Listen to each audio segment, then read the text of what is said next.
નમસ્કાર દર્શક મિત્રો, સિટી ન્યૂઝમાં આપ સૌનું સ્વાગત છે। સમાચારની શરૂઆત કરતા પહેલા એક નજર આજના મુખ્ય સમાચારો પર। જિલ્લામાં ધોધમાર વરસાદ, તમામ નદી નાળાઓમાં પૂર જેવી પરિસ્થિતિ। વલસાડ શહેર અને 40 ગામને જોડતો બ્રિજ બંધ કરાયો। દાદરા નગર હવેલીમાં ધોધમાર વરસાદ, અનેક વિસ્તારોમાં રસ્તા ઉપર ભરાયા પાણી। અને મોડલ ગણવામાં આવેલ વાપી રેલવે સ્ટેશનની પોલ ખુલી। હવે સમાચાર વિગતવાર જોઈએ। જિલ્લામાં ધોધમાર વરસાદ, તમામ નદી નાળાઓમાં પૂર જેવી પરિસ્થિતિ સર્જાઈ। વાગલધરા નજીક ખરેરા નદી તોફાની સ્વરૂપે નદી પરનો લો લેવલ પુલ પાણીમાં ગરકાવ થયો છે। પુલ પર વહેતા પાણીમાંથી પસાર થતી એક વાન તણાઈ। પુલ ઉપરથી પાણી વહેતું હોવા છતાં વાન ચાલકે જીવને જોખમમાં મૂકી નદીના પ્રવાહમાંથી વાન પસાર કરતા આ ઘટના બની હતી। વાન સાથે ચાલક પણ તણાયો। એનડીઆરએફ અને ફાયર બ્રિગેડની ટીમો ઘટના સ્થળે વાન ચાલકની શોધખોળ માટેના પ્રયાસ। મોટી સંખ્યામાં ગામ લોકો પણ નદી કિનારે પહોંચ્યા। આજે વલસાડ જિલ્લાના ધરમપુર અને કપરાડામાં જે 4 થી 5 ઇંચ જેટલો વરસાદ થયેલો હતો અને તેની ઇફેક્ટના રૂપે આજે ખરેરા નદી પર કે જે વલસાડ તાલુકાના વાઘલધારા ગામમાં આવેલ છે તેના પુલ પર બપોરે 1 વાગે એક વેન ચાલક ગ્રામ્ય સ્વયંસેવકો દ્વારા એને રોકવામાં આવ્યા, તે છતાં પણ એણે જે ખોટો દુસ્સાહસ કરેલ છે અને એના લીધે એની વેન સાથે અકસ્માત થઈ ગયેલ છે। વેન પલટી ખાઈ ગયેલ છે અને હાલમાં એની શોધખોળ ચાલુ છે।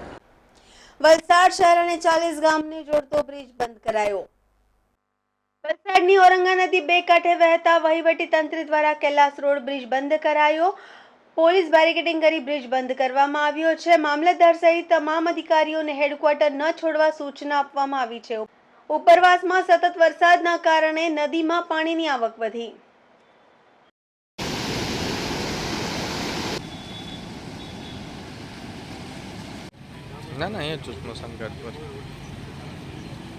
દાદરા નગર હવેલીમાં ધોધમાર વરસાદ, અનેક વિસ્તારોમાં રસ્તાઓ પર ભરાયા પાણી। પાણીના પ્રવાહના કારણે કેટલીક જગ્યાએ રસ્તાઓનું ધોવાણ થયું છે। સાયલી અને બાલદેવી રોડ પર મોટું ગાબડું પડ્યું છે। નવા બની રહેલ પુલ નજીક ધોવાણ થતા રસ્તો બંધ કરાયો છે। રોડ વચ્ચે પડેલા ગાબડામાંથી પાણીનો પ્રચંડ પ્રવાહ વહેતો થયો છે। પ્રશાસનના ઉચ્ચ અધિકારીઓએ સ્થળ પર લીધી મુલાકાત। સલામતીના ભાગરૂપે રસ્તો કોર્ડન કરી બંધ કરાયો। વલસાડ જિલ્લાનું મોડેલ રેલવે સ્ટેશન તરીકે વાપી રેલવે સ્ટેશનને ગણવામાં આવે છે, પરંતુ પહેલા જ વલસાડમાં આ મોડેલ રેલવે સ્ટેશનની પોલ ખુલી ગઈ છે। પહેલા જ વરસાદની અંદર મુસાફરોએ ક્યાં ઊભું રહેવું એ જગ્યા શોધવી મુશ્કેલ છે, કારણ મહત્તમ જગ્યા પરથી પાણી પડી રહ્યું છે। ખૂબ મોટી સંખ્યામાં વાપી ખાતે નોકરી કરતો વર્ગ રેલવે સ્ટેશનનો ઉપયોગ કરતો હોય છે, ત્યારે પહેલા જ વરસાદમાં છત્રી અને રેનકોટ સાથે રેલવે પ્લેટફોર્મ પર ઊભું રહેવું પડે તેવી સ્થિતિનું નિર્માણ થઈ રહ્યું છે।